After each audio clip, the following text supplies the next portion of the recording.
Eran hombres comunes, pescadores, un recaudador de impuestos, soñadores, hombres con miedo y con fe frágil.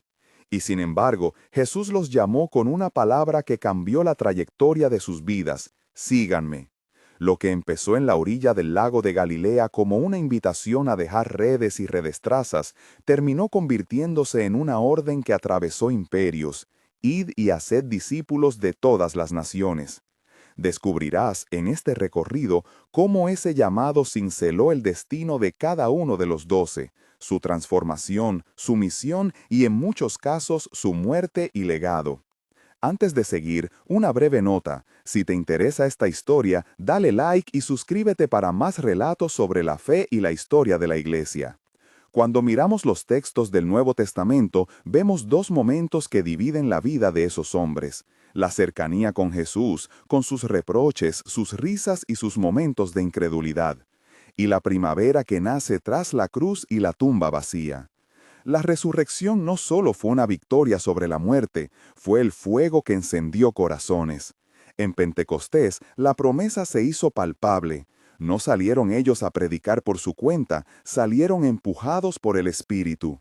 La Gran Comisión dejó de ser un mandato distante para convertirse en una fuerza que los movilizó más allá de sus miedos y límites.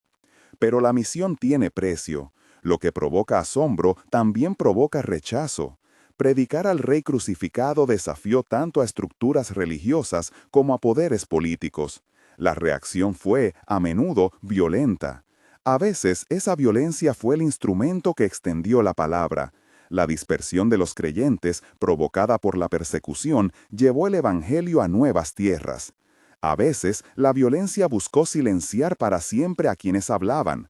En muchos casos, la voz de aquellos hombres siguió resonando incluso después de su muerte. Primero, conviene detenerse en alguien que no fue uno de los 12, pero que abrió un camino que marcaría la historia: Esteban. Fue uno de los primeros diáconos, hombre lleno de fe y del Espíritu Santo, según el relato. En un momento en que la comunidad primitiva comenzaba a enfrentarse a tensiones internas y externas, Esteban se destacó por su palabra y por su valentía para confrontar a los líderes religiosos de Jerusalén. Su discurso ante el Sanedrín fue una síntesis de la narración de Israel: Abraham, José, Moisés, los profetas. No se limitó a recordar historias antiguas, señaló una manera de obrar de la comunidad religiosa: resistir al espíritu, cerrar el corazón frente a lo que Dios estaba haciendo. Eso le valió la ira de algunos y finalmente la condena. Antes de morir, Esteban miró hacia el cielo. Su visión fue clara, vio la gloria de Dios y a Jesús en pie a la diestra de Dios. En un instante de humanidad y de gracia, se arrodilló y pronunció una breve plegaria: Señor, no les tomes en cuenta este pecado. Si Judas fue la señal del fracaso humano ante la oportunidad de fidelidad y Matías, la restauración del número simbólico de las tribus de Israel, otro par de hermanos ofrecieron, desde el inicio, su impulso misionero: Santiago y Juan, hijos de Zebedeo. Formaban parte del círculo íntimo de Jesús, presenciaron la transfiguración y acompañaron al Maestro en momentos decisivos. Santiago, en particular, aparece en una escena trágica y breve en los datos históricos. Según el libro de los Hechos, fue ejecutado por Herodes Agripa I, muerto por la espada. Ese hecho temprano, registrado en el texto inspirado, mostró la intensidad de la oposición que el mensaje provocaba en estructuras políticas sensibles. La memoria de Santiago no se reduce a su martirio. La tradición posterior fue poderosa y variada, desde la veneración de lugares que le reivindican la sepultura hasta relatos de peregrinaciones que lo llevaron hasta Hispania. Es importante separar lo que la Escritura afirma de lo que la piedad posterior añadió. La presencia de tradiciones alrededor de figuras como Santiago muestra cómo las comunidades cristianas, a lo largo de los siglos, buscaron conectar su propio lugar con la narrativa apostólica. Algunas de esas tradiciones se volvieron centrales en la devoción popular. Otras permanecen como ecos de memoria sin base documental sólida. Señalar esa diferencia es actuar con honestidad histórica.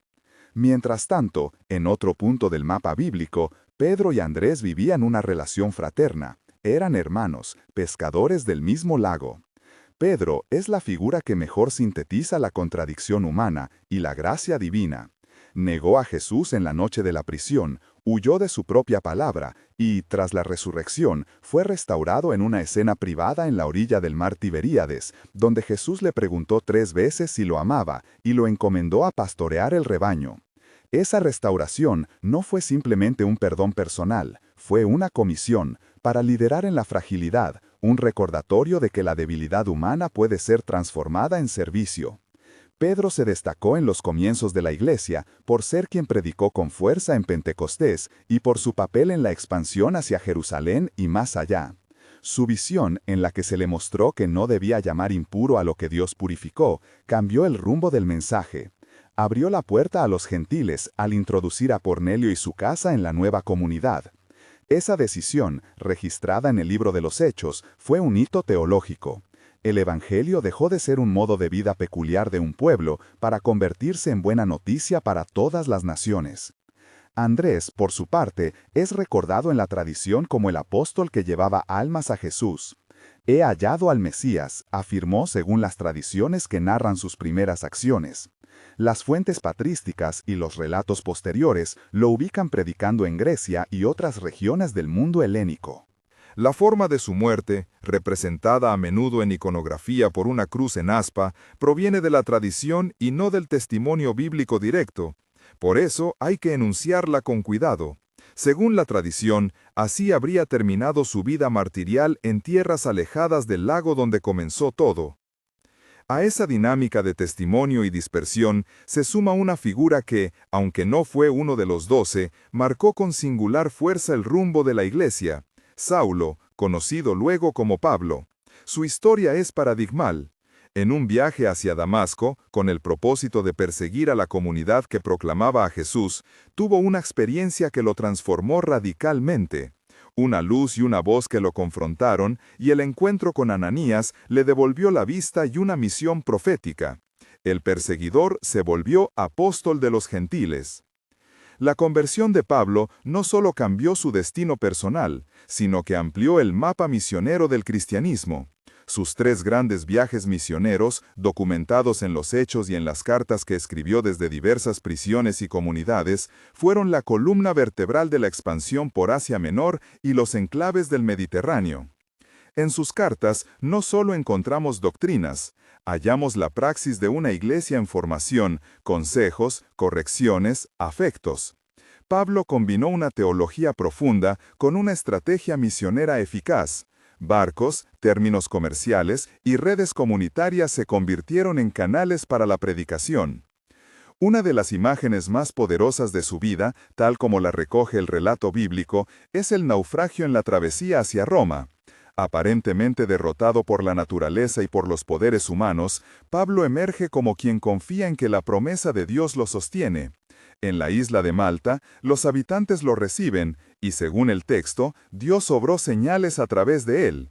Al final, la historia lo coloca en la capital del imperio, llevado en calidad de prisionero, pero con libertad para recibir a los que llegaban a su alojamiento, proclamando el Evangelio a quienes lo escuchaban. Roma, el epicentro del poder, fue también el crisol donde 2 destinos se cruzaron de manera simbólica. Pedro y Pablo, cada uno con su ministerio y estilo, convergieron en la ciudad imperial. Allí la tensión era monumental, el mensaje de la cruz enfrentado al concepto de la divinidad imperial.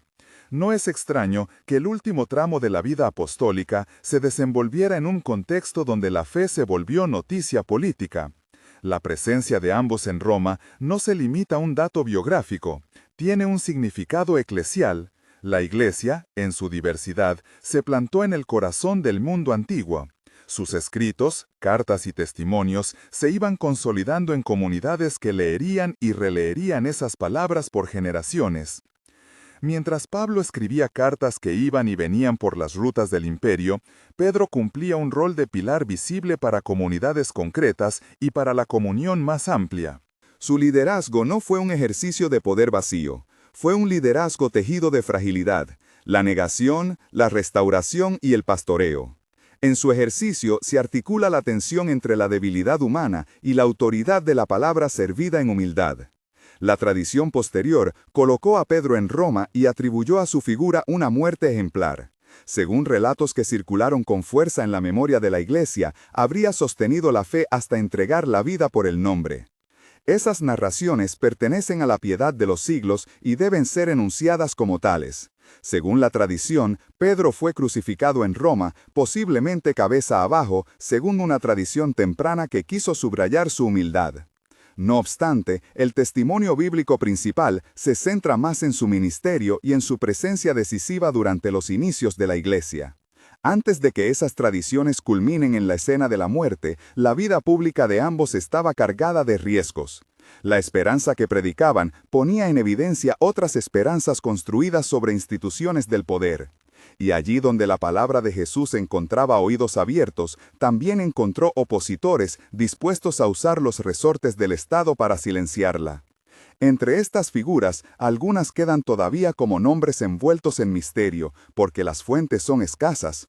Hay apóstoles cuya labor misionera nos es conocida en líneas generales, pero cuya muerte aparece más en relatos de la tradición que en los textos canónicos. Bartolomé, Tomás, Felipe, Mateo, Simón el Celote, Judas Tadeo y Andrés. Para cada uno de ellos, la tradición conserva historias de viajes, conversiones y, con frecuencia, sufrimientos y muertes en tierras lejanas. Un hilo común atraviesa esas narraciones, la idea de que el mensaje no se quedó en Judea, sino que llegó a Asia, a la India, a las costas del Egeo y a ciudades bajo la sombra del poder pagano.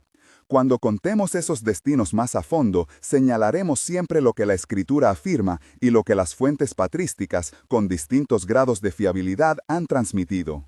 Por ahora, al mirar el mapa de sus destinos, conviene reconocer una ley que animó la vida apostólica. El mismo mensaje que atraía corazones, inquietaba tronos. Los que proclamaron a Jesús resucitado no lo hicieron como un nuevo código moral, lo hicieron afirmando que la muerte había sido vencida, que la historia humana podía entrar en un relato de reconciliación y restauración.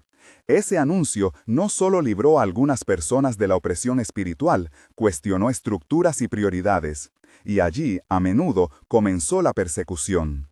En el cruce de historias, Esteban que cae pero canta perdón, Judas que traiciona, Matías elegido para reponer el número, Santiago que muere por la espada, Pedro que es restaurado y luego se planta en la ciudad del poder, Pablo convertido y enviado a los gentiles, se va formando un patrón. La fidelidad cristiana se traduce no en triunfo humano, sino en testimonio, a veces en forma de cruz. La sangre derramada en algunos casos no fue el último acto humano. Fue semilla. Hasta aquí asoman los primeros contornos del destino colectivo. Pero hay rostros a los que aún debemos regresar con más detalle.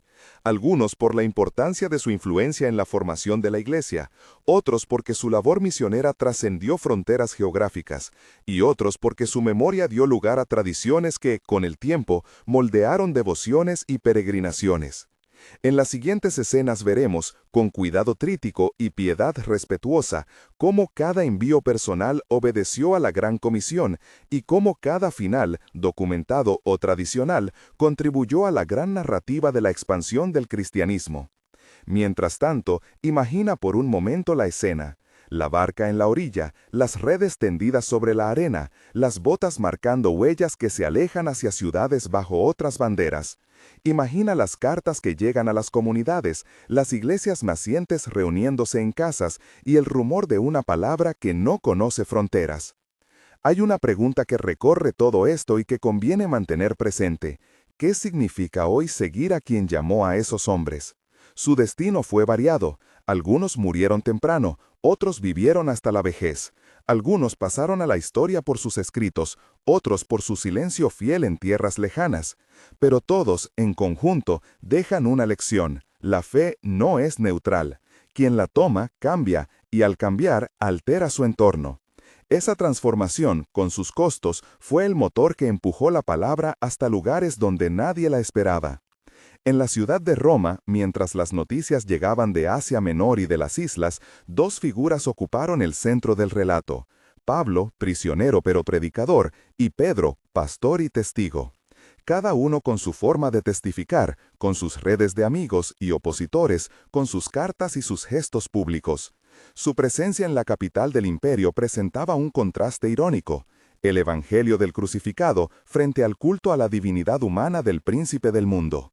En ese cruce se tomarían decisiones que definirían la memoria de la Iglesia durante siglos. ¿Qué textos leer? ¿Qué comunidades reconocer? ¿Cómo articular la fe en medio de culturas diversas? Pero antes de llegar a los episodios que sellarían sus nombres de manera definitiva, conviene regresar por un momento a los apóstoles que emprendieron caminos hacia el este. Tomás, por ejemplo, aparece en la tradición como el apóstol que llevó la fe hasta los límites de la India. Las fuentes antiguas que sostienen esa afirmación son posteriores y provienen de comunidades que conservaron recuerdos orales y escritos locales. Decir, según la tradición, es marcar una distancia honesta. No se propone la historia como un dato incontrovertible, sino como parte de la memoria viva de comunidades que han sostenido su fe enraizada en relatos transmitidos de generación en generación. Bartolomé, identificado a veces con Natanael, es otro nombre que la tradición asocia a viajes lejanos y a testimonios que culminaron en el martirio en regiones fuera de Palestina. Felipe, cuyo nombre aparece en distintos contextos del libro de los Hechos, también tuvo, según relatos antiguos, un ministerio activo y signado por señales y enseñanzas que llegaron a oídos de comunidades no judías. Judas Tadeo y Simón el Celote aparecen en la lista de los 12 con escasa información documental. La tradición los ubica en misiones hacia Siria y Mesopotamia con distintos finales, casi siempre de carácter martirial. Estos relatos, cuando se acercan a nosotros, nos obligan a leer con dos lentes: una que atiende a lo que la Escritura afirma con claridad y otra que escucha la piedad de los siglos que buscó completar nombres y destinos. Ambas lentes pueden coexistir si las usamos con humildad: la Escritura como norma, la tradición como indicio de cómo la comunidad cristiana se ha apropiado de su pasado. Volvamos ahora al presente del relato. Pedro en Roma, Pablo escribiendo desde su alojamiento, comunidades que se forman en casas y en plazas, creyentes que enfrentan la tentación de volver a estructuras anteriores o de comprometer su fe por conveniencia. En ese clima, las cartas apostólicas se convierten en brújulas: corrigen, animan, orientan. La imagen de una carta sellada que viaja por carreteras polvorientas hasta una comunidad desconocida nos permite comprender el alcance práctico de la palabra. No es solo teoría, está destinada a moldear vidas concretas. Hacia el final de este tramo de la historia hay una escena que recoge el pulso de todo lo narrado. La comunidad se reúne, lee las cartas de Pablo, recuerda la voz de Pedro y de los otros apóstoles, entona himnos, reza por los que están encarcelados y por los que han caído. Ese tejido comunitario, frágil y fuerte a la vez, es el destino más duradero de los 12. No es la tumba ni la estatua lo que define su recuerdo, es la comunidad de aquellos que escucharon y siguieron. La tensión, sin embargo, persiste. El relato de los destinos no está completo. Quedan por contarse episodios decisivos: la consolidación de comunidades en la periferia del imperio, las reacciones de autoridades políticas frente a la nueva fe y los relatos de aquellos apóstoles cuyas vidas se desarrollaron lejos de los centros de poder. También resta enfrentar, con honestidad, la distinción entre lo que podemos afirmar con certeza y lo que la piedad ha preservado como memoria. La historia no pierde en riqueza por esa distinción, al contrario, gana en verdad y en profundidad. En este punto de la narración nos encontramos en una encrucijada. El mapa está trazado, las figuras están colocadas, pero las consecuencias definitivas, algunos martirios, algunos testimonios finales, la forma en que Roma respondería y cómo estas muertes serían interpretadas por la Iglesia, todavía aguardan su momento. Es ahí donde conviene detenerse un instante y contemplar el panorama. La barca ya no está en la orilla, las huellas se pierden en distintas direcciones. Algunas terminarán en la plaza pública, otras en costas lejanas, algunas en cartas que rehacen comunidades. Todas, sin excepción, encontrarán su significado en la fidelidad a ese mandato simple y radical: id y haced discípulos. Al aproximarnos a la segunda etapa de este viaje, estaremos listos para caminar junto a cada apóstol hasta el final de su historia. ¿Cuáles fueron los lugares donde predicaron? ¿Cómo murieron según la Escritura o según la tradición? ¿Y qué impacto dejó su entrega en la vida cristiana posterior? Mantendremos siempre la distinción entre testimonio bíblico y tradición patrística, respetando la memoria y la evidencia. Por ahora, sostén en tu mente una imagen, la de un grupo de hombres y mujeres que, tras ver la tumba vacía, salieron a decir lo que habían visto, aún sabiendo que la respuesta del mundo no sería cordial en todos los casos. Esa certeza, que la resurrección los había transformado, forjó el destino que hoy intentamos desentrañar. Tomás fue uno de esos rostros que la historia no puede dejar pasar sin imaginarse en movimiento. En los evangelios figura en momentos de intimidad con Jesús y en la fragilidad de la incredulidad frente a la resurrección. Pero la memoria de la Iglesia le atribuye un destino que lo lanza mucho más allá de las costas del Mediterráneo. Según la tradición, Tomás llevó la buena noticia hasta la India, cruzando mares y lenguas, plantando comunidades que, siglos después, todavía recordarían a aquel apóstol que llegó por mar. Las fuentes antiguas que sostienen este trayecto provienen de crónicas locales y de escritores cristianos posteriores. Son signos de una memoria viva que asegura haber recibido la fe de sus manos. No pretendo afirmar la historicidad incontrovertible de cada detalle, sí afirmar que, donde su nombre llegó, quedó la impronta de un testimonio valiente. Quien dudó frente a la tumba, terminó apostando su vida a anunciar lo que había encontrado. Ese giro, de la duda a la entrega, es, quizá, la parábola más humana del seguimiento apostólico. Bartolomé, a menudo identificado por la tradición con el Natanael que admiró la integridad de Jesús en el Evangelio, aparece con menor claridad en los documentos primarios. No obstante, los relatos patrísticos trazan su tránsito hacia regiones orientales, Armenia para algunos, la India para otros. Se le vincula con predicación entre pueblos que no conocían a Yahvé y que aún en la precariedad respondieron. Las narraciones sobre su muerte, cuando aparecen, lo muestran reteniendo, más que un gesto heroico, una fidelidad obstinada, sentirse enviado y permanecer. Repetimos, son relatos que pertenecen a la memoria eclesial, los tenemos porque las comunidades quisieron conservar nombres y honrar orígenes.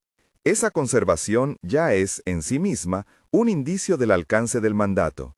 Aquellos que fueron enviados dieron identidad a iglesias surgidas en tierras que nadie imaginó. Felipe es una figura que aparece con más nitidez dentro de los textos del Nuevo Testamento. En los Hechos lo vemos comprometido con señales y con el anuncio en Samaria. La tradición posterior le añade ministerios en Frigia y en la costa occidental de Asia Menor. Para él, se conserva en algunos relatos la imagen de alguien que lleva el Evangelio con sencillez, que acoge a quienes se encuentran con la fe y que hace de la hospitalidad el primer paso del discipulado. Sus restos, sus palabras y sus gestos se convirtieron en semilla para comunidades que, en su nombre, aprendieron a acoger. Andrés, hermano de Pedro, concentra en la tradición un sello particular. Es presentado como el que llevó a muchos hacia Cristo sin pretender ser el centro, como el apóstol que señalaba y no ocupaba el espacio. Las crónicas que lo sitúan en Grecia, en las colonias del Egeo, subrayan su condición de puente entre mundos helénicos y hebreos. La cruz en aspa que lo simboliza no está documentada en los escritos canónicos. Aparece en la piedad y en el arte como una interpretación de un final dado al martirio. Cuando decimos según la tradición, lo hacemos para respetar la distancia. Lo que no es relato evangélico puede seguir siendo testimonio de una experiencia comunitaria que, generación tras generación, sostuvo que la luz llegó por manos sencillas. Mateo, el recaudador que siguió a Jesús, dejó una huella cuya potencia principal yace en el acto de dejarlo todo. La tradición lo ubica en regiones tan diversas como Etiopía o Persia en sus labores misioneras. La Escritura le reconoce una vocación única, del cobro en mesas a la mesa de la comunidad. En algunos relatos patrísticos se le atribuye un martirio, otros hablan de muerte en paz. Unos lo señalan como autor de un evangelio que condensó la memoria maciza de la tradición judeo-cristiana. En todo caso, su destino, como el de los demás, no se reduce a una circunstancia final, sino a una transformación de vida que inauguró líneas de continuidad teológica y pastoral. Judas Tadeo y Simón el Celote son nombres que la Escritura deja con poca prosa, pero que la tradición amplió con mapas misioneros. Se les asocia con regiones como Siria, Mesopotamia y Persia. En algunos relatos, ambos encuentran resistencia y muerte. En otros, encuentran comunidades que recuerdan su presencia evangelizadora. Lo que conviene subrayar es el patrón que une a estas historias. Frente a la aparente insignificancia de varios de los dos en los evangelios, las iglesias locales afirmaron haber recibido la fe mediante ellos. Es un fenómeno sociológico y eclesial importante. Las comunidades buscan anclaje histórico y apostólico para afirmar su identidad. Mateo, el recaudador que siguió a Jesús, dejó una huella cuya potencia principal yace en el acto de dejarlo todo.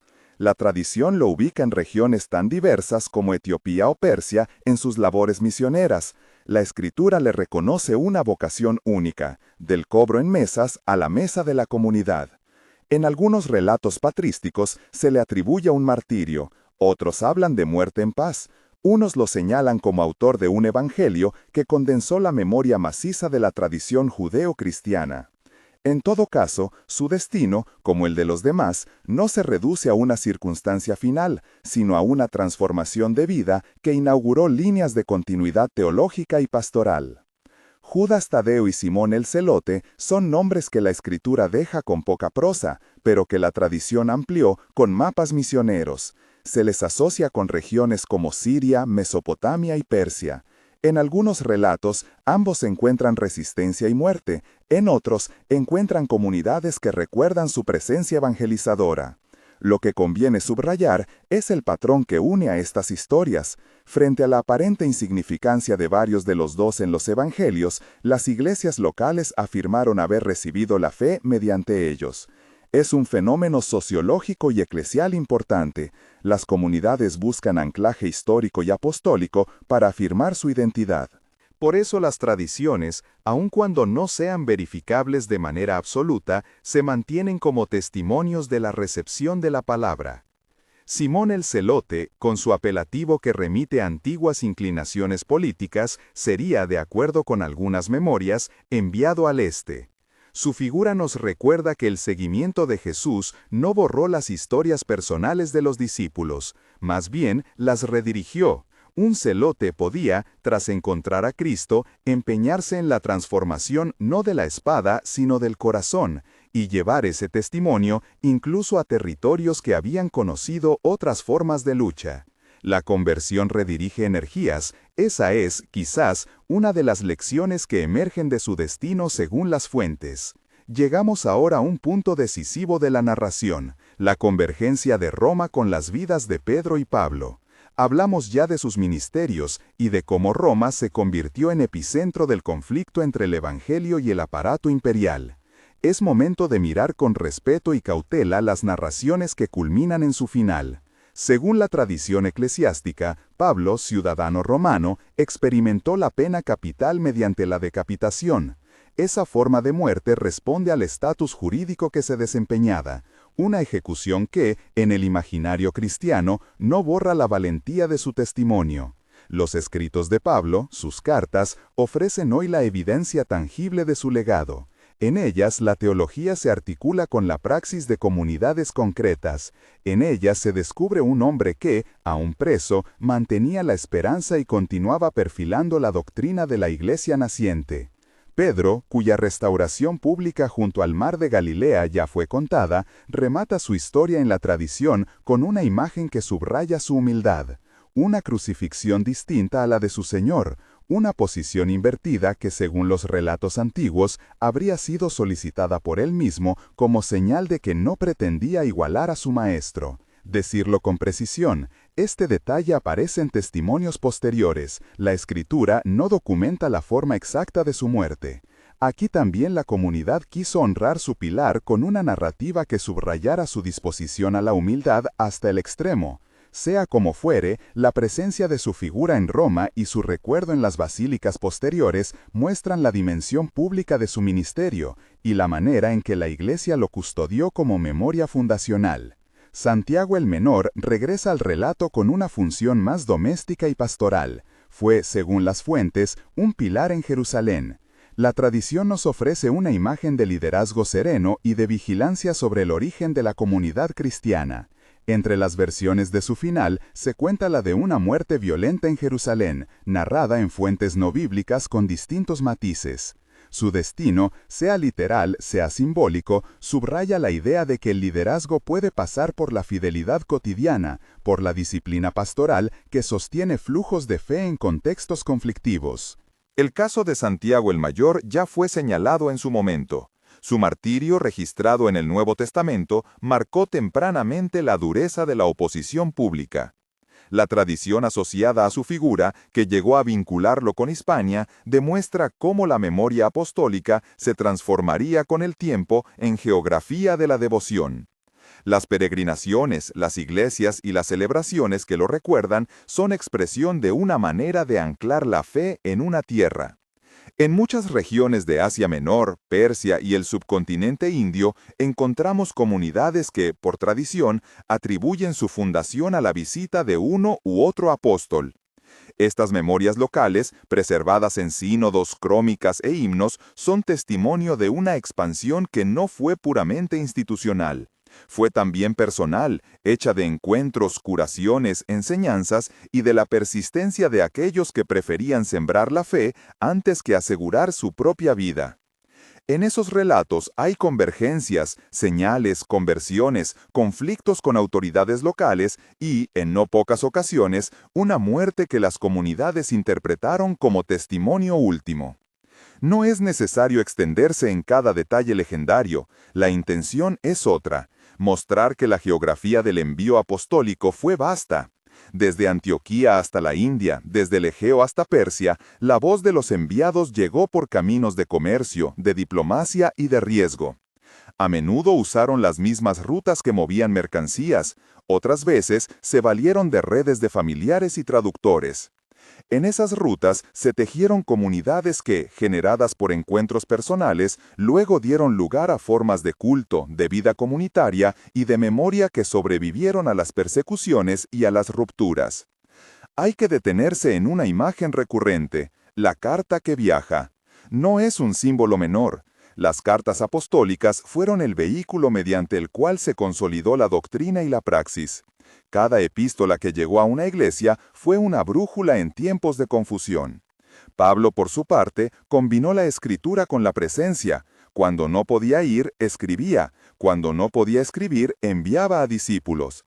Ese tejido epistolar, casi un cuerpo de doctrina en formación, permitió que aún ante la dispersión, las comunidades se sintieran parte de un mismo movimiento. Mientras algunas iglesias nacían lejos, otras se consolidaban en torno a sitios concretos. Casas donde se reunían, campos que servían de cementerio, bóvedas con piedras que guardaban la memoria de los caídos. Con el tiempo, el recuerdo de los apóstoles fue custodiado en reliquias y en costumbres devocionales. Aquí conviene aplicar la regla de la prudencia, señalar que la presencia de restos mortales y su vinculación con nombres apostólicos es tema de tradición, de descubrimiento arqueológico ocasional y muchas veces de fe. Lo importante no es la confirmación arqueológica completa de cada sepulcro, sino el hecho pastoral. Las comunidades exigieron un anclaje material para su memoria. En el cielo de estas narraciones emerge de manera particular la figura de Juan. Es él quien, unido al Evangelio y al Apocalipsis, cierra de modo singular la gama de destinos apostólicos. Es él quien, unido al Evangelio y al Apocalipsis, cierra de modo singular la gama de destinos apostólicos. Exiliado en Patmos por motivos que combinan factores religiosos y políticos, Juan escribe visiones que han alimentado la esperanza escatológica de la Iglesia. Su voz madura, en forma de cartas y de un evangelio que pone el amor como mandamiento clave, dijo más sobre la perseverancia y la comunión que sobre la espectacularidad del triunfo humano. La tradición, además, afirma que Juan vivió hasta una edad avanzada y que murió en paz, dejando una enseñanza que siguió alimentando comunidades en Éfeso y en otros lugares. Su final, menos dramático en lo físico que el de muchos, subraya otra posibilidad de destino apostólico: la vejez fecunda, la enseñanza paciente, la capacidad de mirar largamente y producir escritos que guiaran generaciones. Entre todos estos destinos se abre un hilo teológico que conviene hacer explícito. El martirio, cuando se produjo, fue interpretado por las comunidades no como fracaso, sino como cumplimiento de una lógica sacrificial que abre vida. La sangre vertida fue leída como semilla en la parábola de la siembra. La pérdida de la vida se tornó en continuación de la vida comunal. No estoy glorificando la violencia ni justificando la persecución de ningún modo. Lo que subrayo es cómo, desde la óptica cristiana primitiva, la entrega singular de algunos fue un motor de expansión y de testimonio que alimentó la fe en lugares donde de otro modo la palabra no habría llegado. También conviene recordar que no todos los apóstoles encontraron muerte violenta. Algunos textos y tradiciones sugieren que varios murieron en la paz de la vejez o en comunidades consolidadas. Otros que cayeron en circunstancias dramáticas. Esta diversidad tiene, a su vez, una enseñanza. El destino no es uniforme. El Señor llamó y envió, y los resultados humanos variaron. Lo específico del apostolado fue la fidelidad al mandato de anunciar la resurrección y de edificar comunidades. La forma de la entrega es secundaria frente a la consistencia de la misión. Hay además otro aspecto que merece atención: los efectos posteriores de estos destinos. Pensemos en las comunidades de Asia Menor que hicieron del apóstol patrón local de su existencia. Pensemos en las peregrinaciones que, siglos después, movilizaron multitudes hacia lugares que reclamaban memoria apostólica. Pensemos en la literatura que pretendía conservar testimonios originales. Todo eso testifica que los apóstoles no solo construyeron iglesias, construyeron tradiciones. La tradición, a su vez, se volvió forma de identidad. Por eso es imprescindible distinguir entre lo que la Escritura afirma con autoridad y lo que la piedad posterior añadió para sostener la memoria. La influencia más inmediata y tangible de los 12, sumados a figuras como Esteban y Pablo, se observa en la creación de redes, comunidades que se comunicaban, redes de hospedería, la circulación de cartas, el envío de obispos y presbíteros. Este entramado social fue la forma en que el mandato de ir se convirtió en praxis permanente. Dejar una ciudad, soñar una iglesia, perseverar frente a la hostilidad, todo ello hizo visible la promesa de Jesús en el rostro de comunidades que testimoniaron. Cuando los textos de los Evangelios y del resto del Nuevo Testamento se leían en estas comunidades, no era solo historia, eran instrucciones para vivir. La forma en que la iglesia primitiva honró a sus fundadores no fue únicamente litúrgica, fue también teológica. Los escritos apostólicos se convirtieron en referencia para debates, correcciones y formulaciones doctrinales. Pablo, con su teología de la gracia y de la justificación. Pedro, con su énfasis en el pastoreo. Juan, con su teología del amor. Santiago, con sus preocupaciones por la práctica de la fe, todos ofrecieron perspectivas que, entretejidas, ayudaron a la Iglesia a responder preguntas sobre la identidad, la ética y la comunión. El legado doctrinal es, por tanto, tan importante como el legado misionero. Al mirar retrospectivamente, una escena vuelve con insistencia: la tumba vacía que precede a la misión. Esa escena no solo inspira coraje, también constituye la base de la autoridad de los enviados. Si Jesús no hubiera resucitado, nada de esto habría sido igual. La resurrección no es solo un evento pasado, es la dinamita espiritual que revistió de valor y esperanza a aquellos hombres. Por eso, cuando pensamos en el destino de los 12, lo hacemos sosteniendo la relación esencial entre la Pascua y el envío. El legado de los apóstoles también se expresa en la forma en que la liturgia y la devoción han mantenido viva su memoria. Santos, fiestas, himnos, íconos, todo ello narra una historia de recepción. Es legítimo desde la perspectiva evangélica preguntarse por el equilibrio entre memoria y verificación histórica. La prudencia nos exige no sostener como verdad histórica lo que es devoción posterior. La lealtad nos impulsa a reconocer el valor real que esas tradiciones tuvieron en la vida de comunidades enteras.